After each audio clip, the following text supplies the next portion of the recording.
তুই সব থেকে দুর্বল, একটু চিন্তা ভাবনা করে দেখিস। যখন তুই মায়ের গর্ভ থেকে দুনিয়ার ভিতরে আসছস, কিন্তু তুই ওই সময় দৌড়াইতে পারস না, হাঁটতে পারস না, চলতে পারস না, কথা বলতে পারস না, নাকি? আল্লাহ পাক রব্বুল আলামিন তুই দুনিয়াতে যখন আসছস, দুনিয়ার ভিতরে আসার পরে তোর খাবারের প্রয়োজন হয়। খাবারের প্রয়োজন আছে না নাই? আছে। খাবারের প্রয়োজন আছে। এই খাবার আল্লাহ পাক রব্বুল আলামিন তোর জন্য দান করেন। এমন খাবার মায়ের গর্ভের ভিতর থেকে তোর জন্য দুধের ব্যবস্থা করে দেন। সুবহানাল্লাহ। একটু ভাবনা কর, একটু চিন্তা কর, আমি আল্লাহ তাআলার পরিচয় নিয়ে কবরে যা, নাকি? তাহলে মায়ের গর্ভের ভিতরে এমন খাবার আল্লাহ তাআলা দান করলেন, তামাম বৈজ্ঞানিক যদি একত্রে করা হয়, মায়ের খাবারের মতো এক ফোঁটা পুষ্টিকর খাবার পৃথিবীর কোনো বৈজ্ঞানিক বানাইতে পারবে না। পারবে না? এই জন্য বলেন, পারবে না? পারবে না।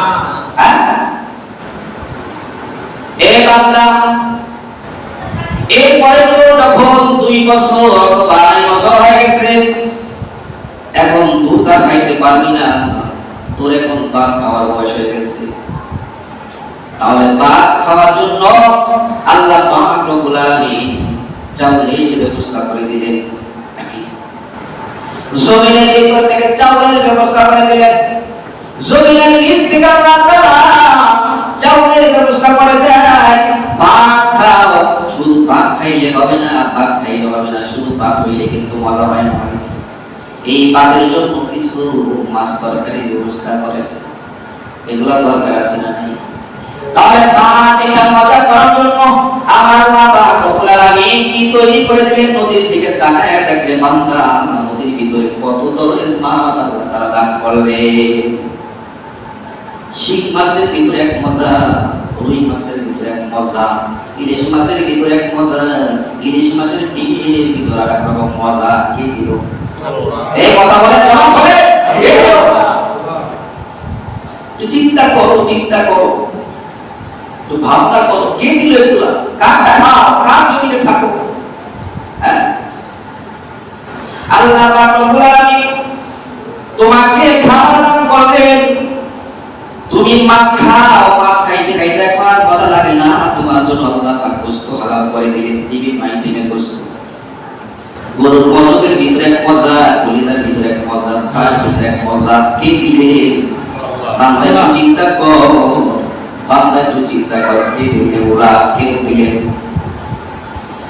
তাহলে আল্লাহ রব্বুল আলামিন মাছ দেওয়ার কোনো প্রয়োজন ছিল না, আল্লাহ গরুর গোশতের কোনো প্রয়োজন ছিল না। আল্লাহ পাক রব্বুল আলামিনের কোনো স্বার্থ নাই, স্বার্থ নাই, স্বার্থ নাই। আল্লাহ পাক রব্বুল আলামিন এগুলো আমাদেরকে দিলেন, বান্দা খাবি আর আমি আল্লাহর পায়ে প্রতি পায়ে সিজদা করবি, আমি আল্লাহ তাআলার পরিচিতটা ঠান্ডা হয়ে যাবে। সুবহানাল্লাহ। কোনো কিছু প্রয়োজন আমি তোদের থেকে কিছুই চাই না। এই বাকিটা জ্বালানি ভাই। আল্লাহ পাক রব্বুল আলামিন আমাদের জন্য কত রকমের আইটেমের খাবার তৈরি করে দিলেন। বান্দা খা খা, তাতে কোনো বাধা নাই, খাবি আর আমি আল্লাহ পাক রব্বুল আলামিনের কুদরতি পায়ে সিজদা করবি, জিকির করবি, স্মরণ করবি, আমি আল্লাহ পাক রব্বুল আলামিনের কুদরতি কলিজাটা ঠান্ডা হয়ে যাবে। সুবহানাল্লাহ। আল্লাহ তাআলার কোন ছেলে আছে নাকি, স্ত্রী আছে নাকি, মেয়ে আছে নাকি, পুত্র আছে নাকি? কিছু নাই। আল্লাহ পাক রব্বুল আলামিন বড় আদর করে আমাদেরকে বানাইছেন, আর আল্লাহ পাক এত কিছু নিয়ামত দিয়েছেন। এই নিয়ামতের শুকরিয়া কর, আর ইবাদত কর। যদি করতে পারো বান্দারে আমার পরিবার ঠান্ডা হয়ে যাবে। আমি আল্লাহ পাক রব্বুল আলামিন এর যে আর দামি জিনিস জান্নাতের ভিতরে রেখেছে। সুবহানাল্লাহ। তাহলে আল্লাহ পাক রব্বুল আলামিন একটা মানুষকে আল্লাহ গঠন করলেন। এই মানুষটাকে আল্লাহ পাক রব্বুল আলামিন 360টা জোড়া দেওয়া হয়েছে। কয়টা? 360টা জোড়া দেয়া কত দাম? হাদিসটা বলা হয়েছে 360টা জোড়া দেয়া একটা মানুষ আল্লাহ পাক রব্বুল আলামিন বানাইছেন। একটা জোড়া হিসাব কিন্তু মালিকের কাছে দিতে পারবা না, পারবা না। হ্যাঁ, তাহলে বান্দা যখন তুই ঘুমায় যাস, ঘুমায় যাইলে মানুষ কিন্তু মরার মতো, কত মানুষ ঘুমের ঘরও কিন্তু মারা যায়, আর উঠতে পারে না। এরকম হয় কি না? কত মানুষ দুনিয়া থেকে ঘুরে ঘুমের ঘরে কিন্তু মারা যায়, আর উঠতে পারে না।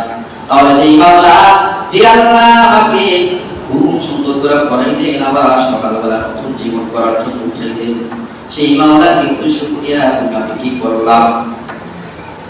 মাওলা পাক তোমাদেরকে সকালবেলা মসজিদে যাওয়ার জন্য বললেন, তুমি সকালবেলা ঘুম থেকে উঠিয়া মাওলা পাকের কোনো শুকর করলা না, মাওলা পাকের গুণগান গাইলা না, বান্দা নাশুকরে করলা।